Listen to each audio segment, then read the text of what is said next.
Você sabe quem eu sou maldito cão de briga. Joelhada, caudou, chute, soco na barriga. Vindo da escuridão, raivoso, sempre fui assim. Nos piores pesadelos, você vai lembrar de mim. Luzes brilhando no rosto, prestes a entrar no pau. Esse daqui é o meu destino, última milha do asfalto. Quanta estrada caminhei, quanta dor eu já senti. Um esforço do caralho e agora eu tô aqui. Louco pra entrar na arena e encarar a multidão, dar porrada no oponente e me tornar o campeão.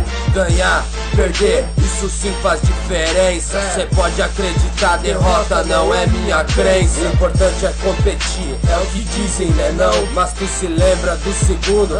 Aposto que não. O importante é ganhar e ser sempre o melhor, seja no MMA, bodybuilder ou dominó. Isso não é narcisismo, isso é fome de vitória. Os nervos dão a flor da pele e essa é a minha hora. Tô tipo cachorro louco, vou pra cima, tô afim. Eu não paro, eu não canso, eu tô nessa até o fim. Se encaixar bem a Kimura já é finalização. Armlock voador ou então mata-leão. Respeito o adversário, só que essa é minha arte. Parceiro, parceiros, mas porradas à parte. Minhas mãos são como armas preparadas pro ataque. Adversários eu enxergo tipo presas pro abate. Eu mudei meu habitat, não é só academia. Agora a cena é essa, tô no naipe cão de rinha. Você sabe quem eu sou maldito cão de briga. Joelhada, caudou, chute, soco na barriga. Vindo da escuridão, raivoso, sempre fui assim.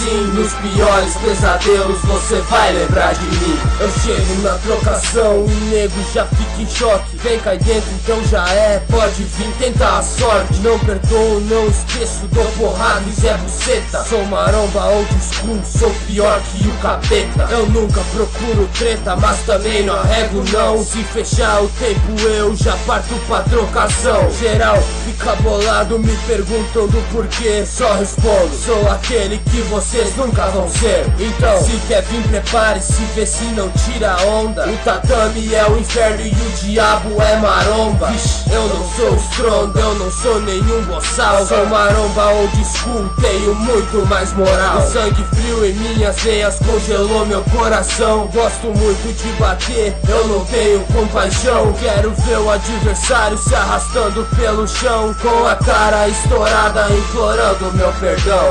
E o que eu faço pouca gente quer fazer. A dor corrói o corpo e o cansaço é pra valer. Pode crer, porque essa porra aqui nunca foi fácil. Mas é no fogo forte que se forja o bom aço.